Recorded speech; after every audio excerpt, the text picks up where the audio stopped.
5 à 6 jours par semaine, chers amis, je parle avec 2 d'entre vous au téléphone, parfois 3. J'adore pouvoir être en contact direct avec vous parce que ça me permet de mieux apprendre exactement ce dont vous avez besoin. Et hier, je parlais avec Priscilla et elle me faisait écho de la remarque suivante.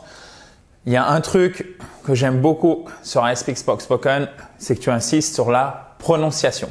Et ça fait partie aujourd'hui de ces 3 conseils, mais c'est pas 3 conseils comme ça à l'aveugle, un peu fourre-tout. Non, ils sont vraiment sélectionnés que je voudrais vous donner. C'est l'objectif de cette vidéo pour doper votre anglais et en particulier à l'oral. Le premier, c'est la prononciation. Alors, certains trouveront sans doute à juste titre que je radote. Donc, imaginez comment ça va être plus tard. Ça va être encore pire. Et vous avez raison, mais en fait, je pense que c'est toujours utile de revoir certaines bases si vous voulez vous améliorer rapidement en anglais. La première, c'est pourquoi la prononciation.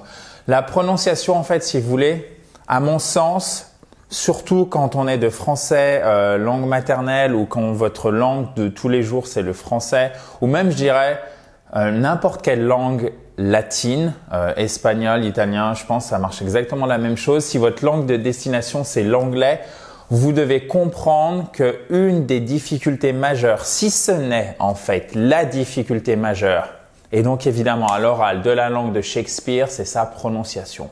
Pourquoi? Parce que vous avez une distance très importante entre, regardez, on va prendre le mot que j'ai mis ici, le mot discours, entre l'écrit et l'oral. Écoutez bien.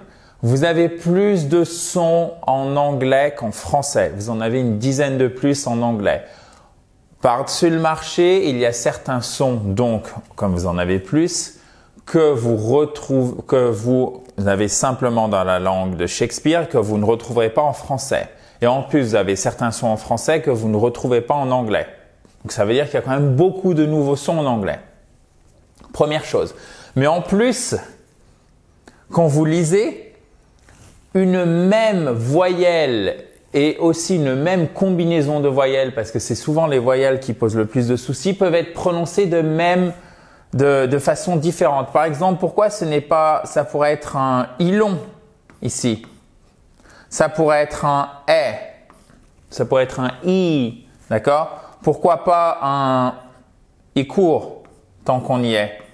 D'accord? Donc ça, malheureusement, en fait, il faut l'apprendre un peu pour chaque mot. C'est pour ça qu'il faut absolument apprendre la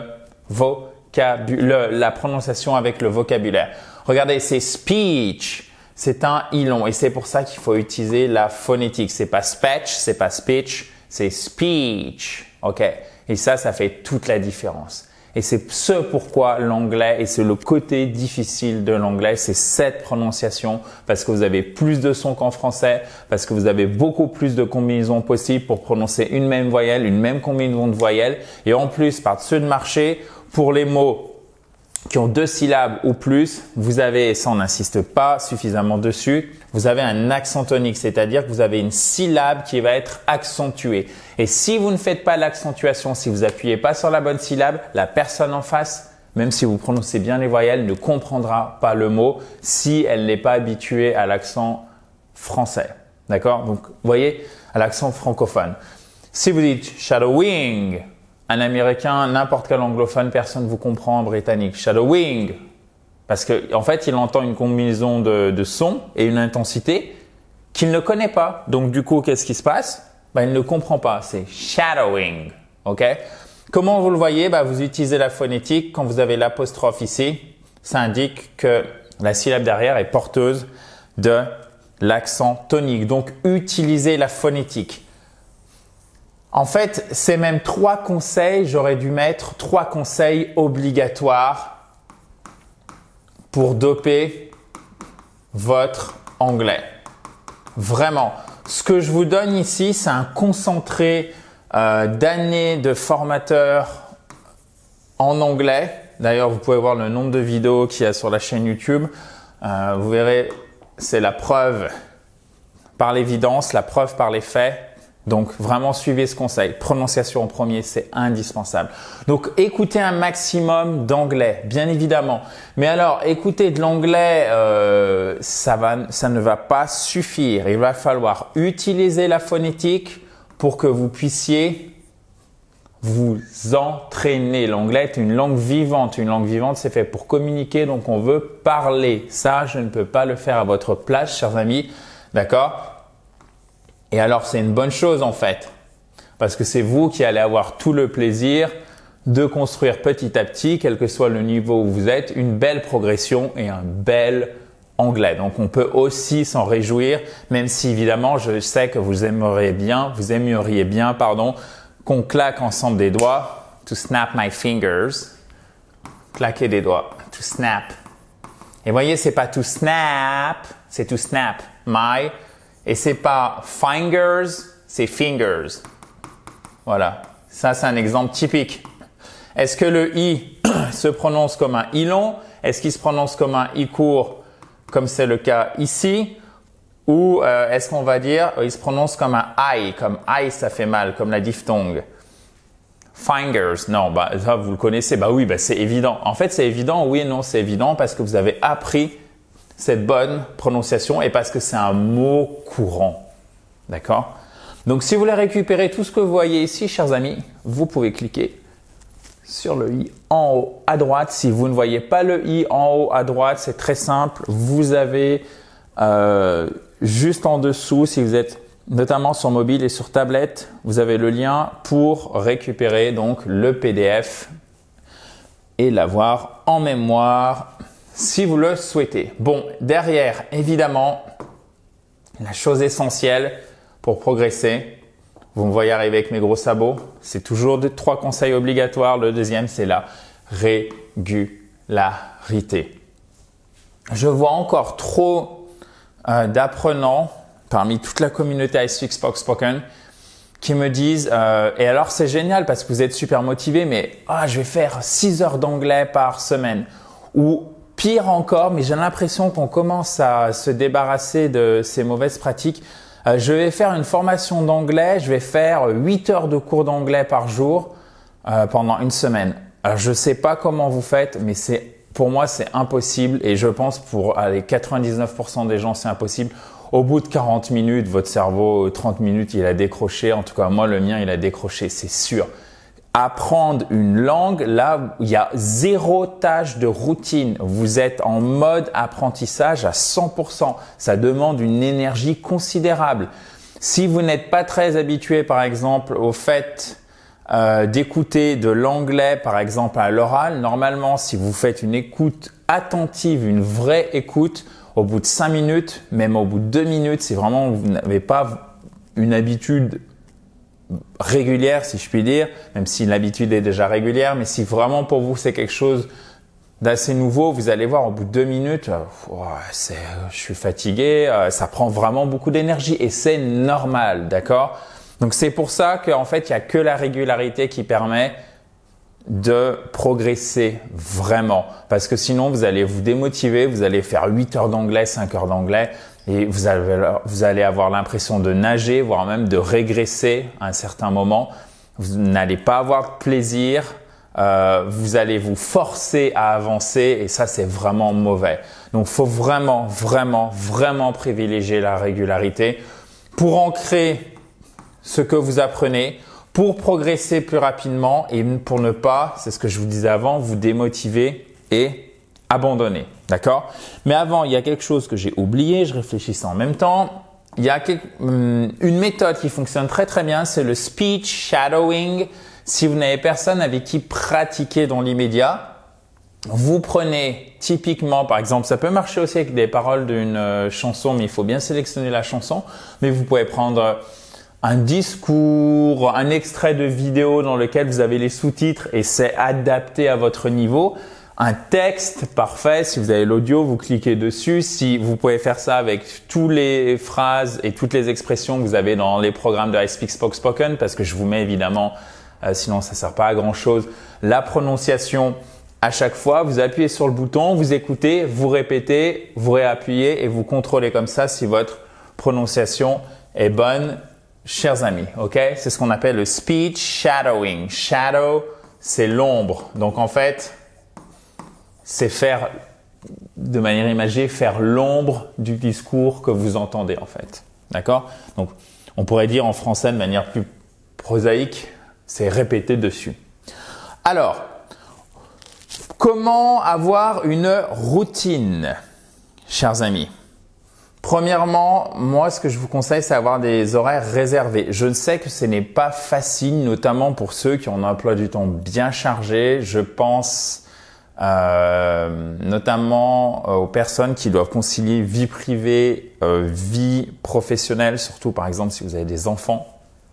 Donc là, bon, c'est un peu compliqué, mais je vois constamment des membres de la communauté qui arrivent très très bien avec pas mal d'organisations. Donc peut-être quand les enfants sont couchés, peut-être quand vous vous levez. Je sais qu'il y a certains d'entre vous qui, contrairement à moi, se lèvent très très très tôt le matin. Moi, je suis plus du soir. Et ça peut fonctionner aussi. Pourquoi? Parce qu'en fait, vous n'avez pas besoin de faire 3 heures d'anglais pour progresser. Moi, ce que je vous conseille, et c'est la même chose si vous suivez un programme de chez iSpeak Spoken, comme parler anglais dans les 60 jours qui viennent, etc. Vous faites du 2 fois 20 minutes. Vous faites des séances de 20 minutes. C'est vraiment le top. 20 minutes, c'est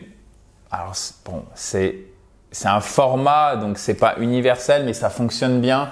Comme durée, c'est ni trop court ni trop long. Donc essayez d'en faire 2 et si vous les faites à la suite, mettez au moins, vous faites vos 20 minutes, vous mettez 5 minutes de pause et là vous refaites 20 minutes. Vous pouvez faire 20 minutes le soir, 20 minutes le matin. C'est le top parce que là c'est vraiment très très bien réparti dans votre emploi du temps. Donnez-vous 1 ou 2 jours où vous ne faites rien dans la semaine et faites aussi évidemment des révisions. Mais si vous pouvez faire par exemple 2 fois 20 minutes, 6 jours dans la semaine, mais là c'est sûr et certain que vous allez progresser si vous suivez les autres conseils, chers amis.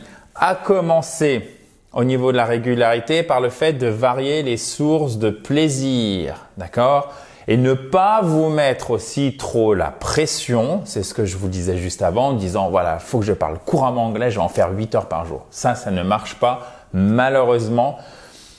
Votre niveau d'anglais n'est pas une fonction du temps que vous y passez. Votre niveau d'anglais est fonction de l'efficacité que vous avez, c'est-à-dire régularité plus appliquer une méthode qui fonctionne. Et c'est pour ça que moi, je suis là pour vous donner le contenu, pour que vous sachiez sur quoi vous appuyez à la fois en termes de méthode et qu'est-ce que j'apprends au niveau vocabulaire, qu'est-ce que j'apprends au niveau temps. D'accord? Le conditionnel passé, vous n'en avez pas besoin sauf si vous voulez un niveau avancé. En premier, par exemple, il faut savoir maîtriser le présent simple et le présent continu.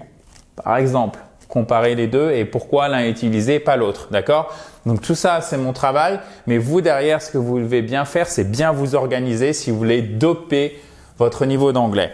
Donc après la prononciation, après la régularité, chers amis, il y a évidemment la pratique. On a déjà un peu abordé, mais sans pratique, l'anglais est une langue vivante, vous ne pourrez pas le parler. Vous allez me dire, ok, t'es sympa Adrien, mais comment je fais pour pratiquer l'anglais?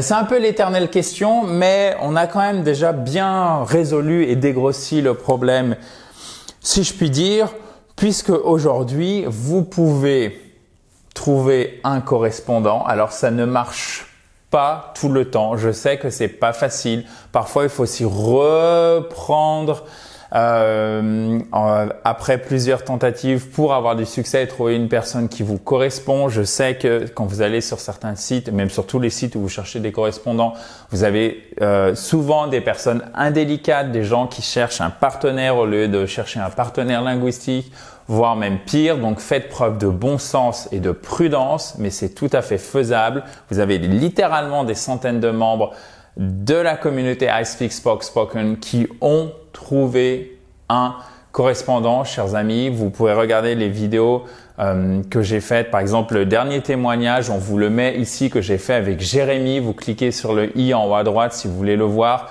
ou on vous met le lien si vous êtes sur tablette ou sur mobile juste en dessous. Donc Jérémy, lui, il a trouvé, je crois que c'était sur Tandem, il a trouvé une correspondante et il explique comment il a fait. dans le témoignage. Vous avez aussi la possibilité, si c'est le cas près de chez vous, ce n'est pas le cas dans toutes les zones géographiques, mais je pense que cela concerne au moins une personne sur deux.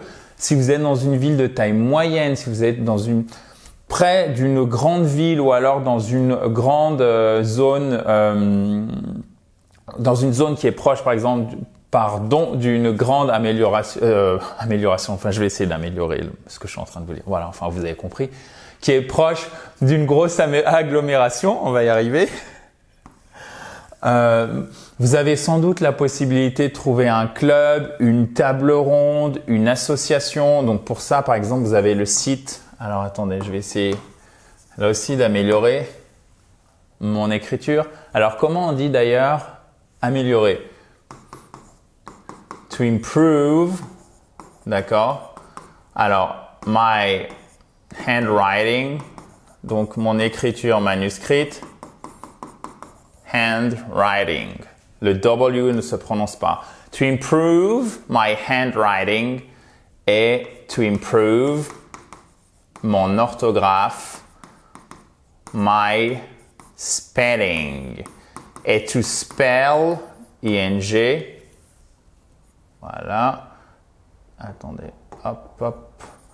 C'est les magies du tableau moderne. To improve my spelling, donc c'est l'orthographe. Et to spell, c'est épeler. D'accord? C'est bon? Yes. OK, good. Donc, vous avez la possibilité de trouver une table ronde, une association si vous allez sur le site Meetup. Vous verrez, c'est vraiment bien fait. Alors, je me souviens plus si c'est .com, .fr. Mais vous tapez Meetup, table ronde, plus par exemple le nom de votre ville. Je suis sûr que vous allez le trouver dans votre moteur de recherche favori. Et alors, une chose très importante, parce que l'anglais, pratiquer l'anglais, c'est tout sauf une activité violente. Donc, on n'est pas là pour repousser, on n'est pas là pour sortir de sa zone de confort. Ça ne doit pas faire mal. Je n'ai pas dit que c'était facile. Attention, je n'ai pas dit que ça n'allait pas demander des efforts, voire même beaucoup d'efforts. Mais par contre, on n'est pas là pour se faire mal. Donc, on ne sort pas sa zone de confort. C'est horrible. On l'élargit. Et c'est là où c'est pas facile, d'accord? Et où parfois, la frontière est ténue entre je sors de ma zone de confort et je l'élargis. Mais on est là donc pour l'élargir petit à petit, d'accord? Par cercle concentrique. On s'améliore. Et là, tout ça ici, c'est je parle anglais. Tout ça ici, c'est j'apprends l'anglais avec régularité, etc., etc. Et évidemment, surtout, il faut être assez méthodique, d'accord? Quand vous pratiquez, et on en revient exactement à ce que je vous disais, la régularité, la prononciation, ça fait aussi partie du côté méthodique, rigoureux. Je sais que c'est pas un mot à la mode, mais de toute façon, quand vous voulez arriver à quelque chose, ça soit réussir un plat, quand vous cuisinez, apprendre quoi que ce soit, atteindre un objectif, enseigner quelque chose à quelqu'un, que ce soit à un de vos enfants par exemple. Donc là, on est plus dans éduquer peut-être que enseigner stricto sensu. Vous avez besoin de rigueur, vous le savez, vous avez besoin de régularité, de rabâcher et surtout, ce qui compte, c'est apprendre de ses erreurs. Les erreurs que vous faites en anglais, surtout que celles qui reviennent souvent, c'est celles-ci qu'il faut utiliser, c'est celles-ci qu'il faut corriger, c'est celles-ci qu'il faut comprendre. Et c'est aussi, et je finirai par ceci, chers amis, ce pourquoi vous avez besoin d'un formateur. Vous avez besoin de quelqu'un qui vous donne un fil conducteur. Évidemment, je suis jugé parti, vous l'avez compris, mais ça me semble en fait logique. Vous avez besoin d'un fil conducteur et de quelqu'un qui vous explique vos erreurs et qui parfois vous remet, si je puis dire, sur le bon chemin. Parce que évidemment, la destination est là, bien parler anglais, mais parfois le chemin est pas forcément bien tracé, comment je vais m'y prendre, ou peut être un peu sinueux si ce n'est tortueux, mais heureusement, vous avez la possibilité pour commencer de poser la moindre question juste en dessous, chers amis, et on revient vers vous rapidement. J'espère que cette vidéo de méthode pour faire le point, c'était évidemment pas vraiment un cours d'anglais, mais c'était un cours aussi important parce que si vous ne savez pas comment vous y prendre, vous risquez tout simplement d'abandonner l'apprentissage de l'anglais, de ne jamais le parler, ce qui serait vraiment dommage. Donc j'espère que ça vous a plu. Si c'est le cas, vous pouvez mettre un petit pouce bleu en bas à droite. Je vous dis à très vite dans la joie et la bonne humeur. Have a nice day. Bye bye.